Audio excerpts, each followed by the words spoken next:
है। अरे इनका टेम्परेरी शेड बनाने में कितना टाइम लगता है भाई? वो बहुत पैसा खर्च होता है उसमें।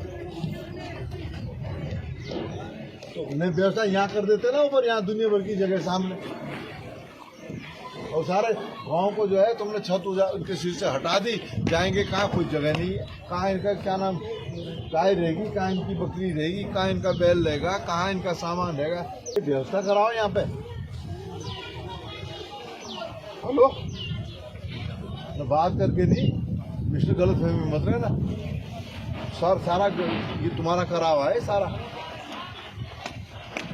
नहीं नौकरी नहीं तुम, अरे तुमने यहाँ जेसीबी लगा दे अपने, आप चल दिए। अरे बोलने देते जब लोग खुद कर रहे थे।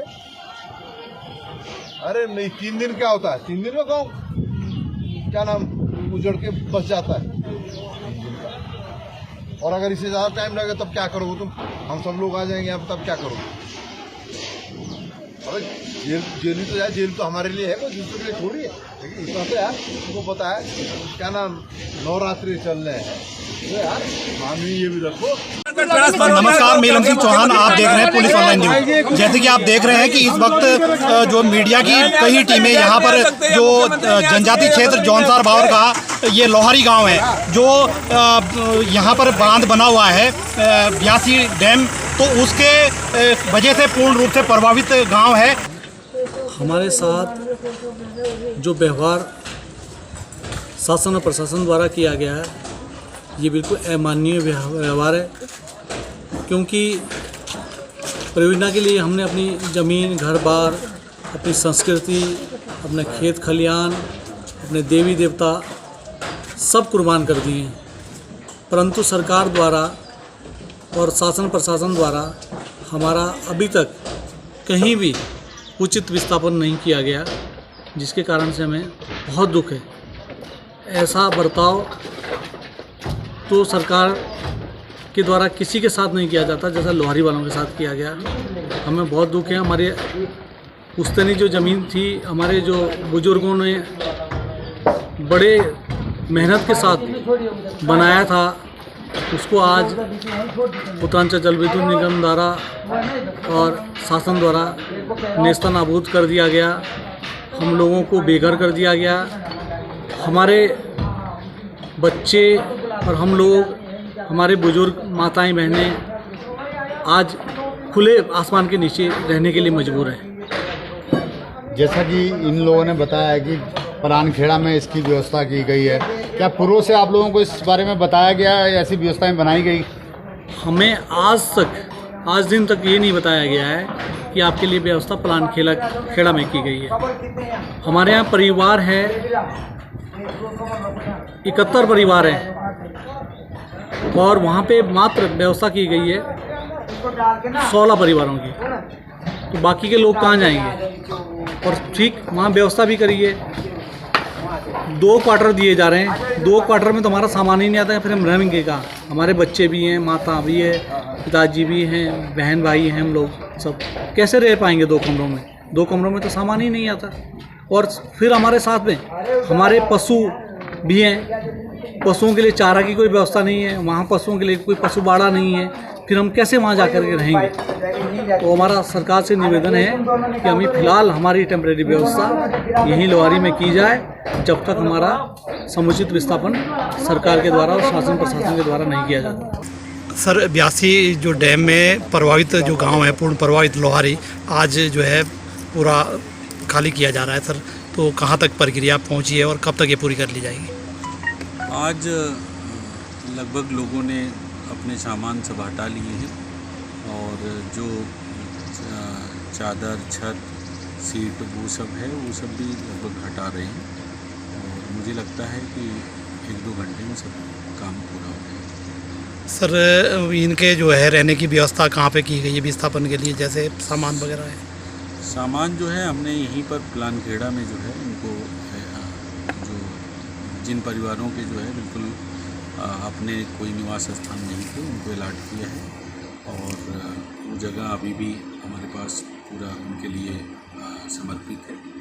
और बहुत लोगों के पास अपने आवास थे, उनमें उन्होंने अपने सामान शिफ्ट कर दिया।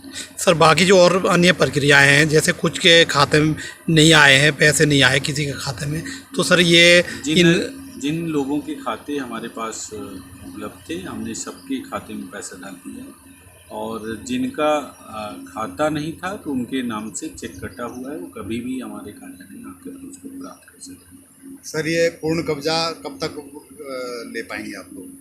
पूर्ण कब्जा हो चुका है, उसमें कुछ अलग से नहीं। अब प्रक्रिया जो है यूजेबीएनएल द्वारा की जानी है, और यूजेबीएनएल का कार्य है कि उसको पानी का लेवल अपना जो उनको लाना है बिजली उत्पादन के लिहाज से, वो अपना कर रहे हैं। सर जितना ये फोर्स वगैरह और जितना भी बुलाया गया है, लेबर वगैरह, जेसीबी वगैरह, क्या कल भी इनका प्रयोग किया जाएगा या नहीं? ये सब पूरा जो भी यहाँ पर उपलब्ध है सब उनकी सहायता के लिए है। कल भी और आज भी जो हमारे लेबर हैं और जो है गाड़ियाँ हैं, उन सब का उपयोग जो है ग्रामीण अपने सामान हटाने में कर रहे हैं। नहीं, फोर्स क्या कल अपने स्थानों पर वापस चला जाएगा?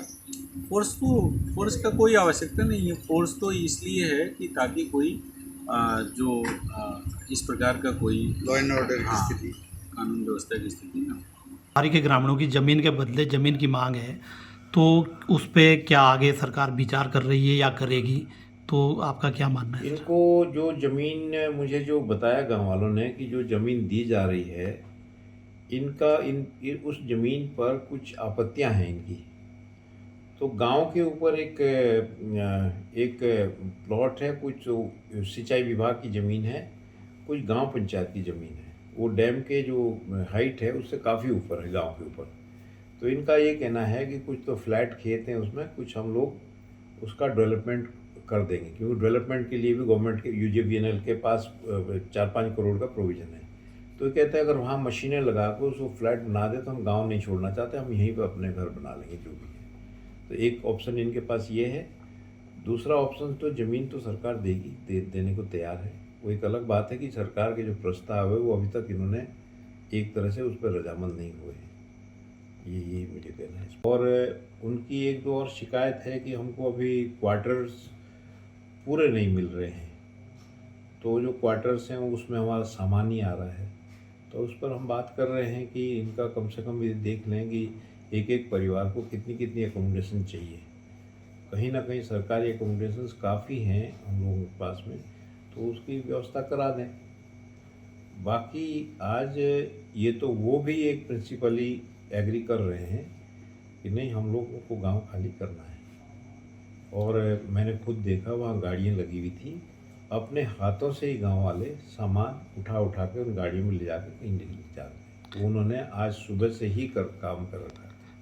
सर जैसे सूचना मिल रही है कि वहाँ पर जेसीबी भी पहुँच चुकी है और मकानों को जमींजोत करने के लिए, तो सर क्या थोड़ा समय नहीं देना चाहिए? क्या इस बारे में भी आपकी कोई बात हुई है? समय के लिए अब जो नोटिफिकेशन हुआ, जो गवर्नमेंट ने नोटिस दिया खाली करने का, वो किस धारा में दिया है और इसके लीगल इम्प्लिकेशंस क्या है, मैं वास्तविक रूप से मुझे उसकी जानकारी नहीं है। लेकिन जो भी काम होगा वहाँ, वो हमने एक आग्रह सब हर लेवल पे कर दिया, एसडीएम से लेके चीफ सेक्रेटरी तक। वहाँ कोई पैनिक क्रिएट नहीं होना चाहिए, ये मेरा मेन उद्देश्य है। डैम तो बन चुका है और डैम के दायरे में जो चीज़ें आनी है वो आनी है। वो अब रुकने का अब इस स्टेज पे ये तय नहीं हो सकता कि कौन सा गांव रहेगा, कौन सी जगह बचेगी। लेकिन अगर वो कुछ भी वहाँ खाली कराने के लिए कोई एक्शन लेते हैं तो कोई पैनिक, कोई दर्दनाक बात नहीं होनी चाहिए। गांव वालों के साथ में जो भी होना चाहिए आपसी कोऑपरेशन होना चाहिए, ये मेरा आग्रह भी है, यही मुझे कहना है और मैं कह भी चुका हूँ सब जगह। सर आज इतना पैनिक जो बना हुआ है इस परियोजना को लेकर के ग्रामीणों के और प्रशासन के बीच में, तो इसमें जो पूर्व में प्रतिनिधि रहे और वर्तमान में विधायक चक्राता है, तो क्या आप मानते हैं कि इसमें किसी न किसी प्रकार की पहले कोई जो है सही तरीके से इसकी पैरवी नहीं की गई है? देखिए, पैनिक की बात मैं बताता हूँ। ऐसा पैनिक नहीं है कि प्रशासन और गाँव वालों के बीच में, मुझे कोई पैनिक ऐसा दिखाई नहीं है। पैनिक वो इमोशंस का है जो गाँव से जुड़े हुए हैं। वो चाहे वो रजामंद से जाएं, चाहे नाराज़गी से जाएं, उनका पैनिक है ही है। आपने देखा हो टिहरी डैम में कितना लोग रोए बिलखे जब जो है खाली करना पड़ा टिहरी। तो ये तो एक अलग चीज़ है। अब आपने चक्राता की बात की है, तो मुझे अभी तक भी ये समझ में नहीं आ रहा है कि 10 साल तक मिनिस्टर रहने के बाद में चक्रोते के विधायक जी आखिरी कैबिनेट में ही ये प्रस्ताव कराते हैं कि रेशम विभाग, और उस पर भी जियो नहीं हुआ। लोहारी गांव जो है वो 82 जल विद्युत परियोजना की वजह से जो है डूब क्षेत्र में है। और लोहारी गांव जब डूब क्षेत्र में आया, जब हमारी सरकार थी, तो एक तो हमने सबसे पहले जो मुआवजा राशि थी वो 75 लाख रुपया पर हेक्टेयर करने का काम किया। उसके साथ साथ 57 ऐसे हमारे नौजवान साथी जो आज की तारीख में इस जलविद्युत परियोजना की वजह से जो है डूब क्षेत्र में आने की वजह से जो है विस्थापित हो रहे थे, उनको नौकरी जो है UGVNL में दिलाने का काम हमने किया। और साथ ही साथ हमने निर्णय लिया था कि हम जीवनगढ़ में जो है ज़मीन के बदले ज़मीन देंगे, लेकिन हमारी सरकार नहीं रही, सरकार BJP की बनी। और बनने के बाद जो है उन्होंने जो निर्णय हमारा था उस निर्णय को निरस्त किया। और आज जो है जिस तरीके से गांव के लोगों को UGVN द्वारा गलत जानकारी सरकार और प्रशासन को दी गई, और उसके बाद इनको जिस तरीके से विस्थापित किया जाना चाहिए था उस तरीके से विस्थापित नहीं किया गया है। लोगों में आक्रोश है, उनके घरों को जो है JCB के माध्यम से तोड़ा गया।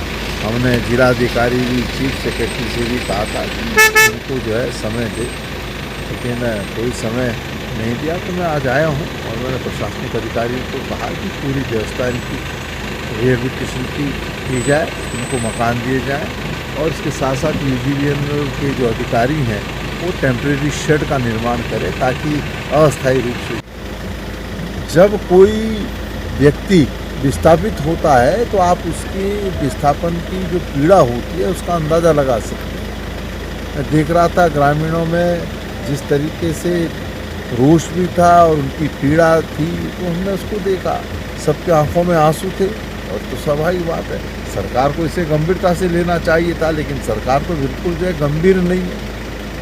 वो तो एक पक्षीय जो है UGVNL की बात सुन रही है, ग्रामीणों की बात सुनने के लिए सरकार तैयार है। धन्यवाद। देखिए, जब विस्थापन की कार्रवाई होती है तो उस कार्रवाई को अमली जामा पहनाने के लिए सारी व्यवस्थाओं को देखा जाता है। और मैं कह सकता हूं कि जिस तरीके से यहाँ पर लोगों के घरों पर नोटिस चस्पा किए गए तो कदापि उचित नहीं था, क्योंकि पूरी तरीके से इनके घरों की नाप नहीं ली गई थी, इनके आंगन को नहीं नापा गया था। तो ये सब अनियमितताएं थी। अगर अनियमितताएं नहीं होती तो फिर आज यहाँ पर जो है ना तो प्रशासन को आना पड़ता, ना मुझे आना पड़ता है। ये बड़ी घोर लापरवाही जो है, निश्चित रूप से UGVNL के जो अधिकारी है उन्होंने प्रशासन और सरकार को गुमराह करने का काम किया है।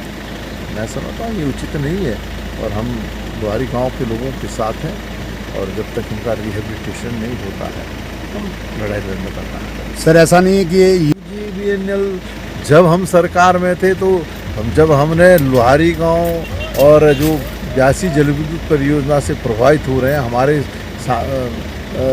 पास आए, तो हमने अक्रॉस द टेबल बात की। UGVNL के अधिकारी भी थे, जो सरदार ने निर्देशित दिया तो उसके अनुरूप कार्य किया। मैंने कहा ना कि 75 लाख पर हेक्टेयर जो है मुआवजा उसको दिलाने का काम हमने किया। 57 नौजवान साथियों को जो है सरकारी सेवाओं में जो है हमने नौकरी देने का काम किया। अब ये ज़मीन के बदले ज़मीन भी हमने निर्णय ले लिया था, लेकिन हम सरकार से बाहर हो गए। तो जिनकी सरकार थी उन्होंने जो है उस निर्णय को जो है 2021 में जो है निरस्त करने का काम किया है।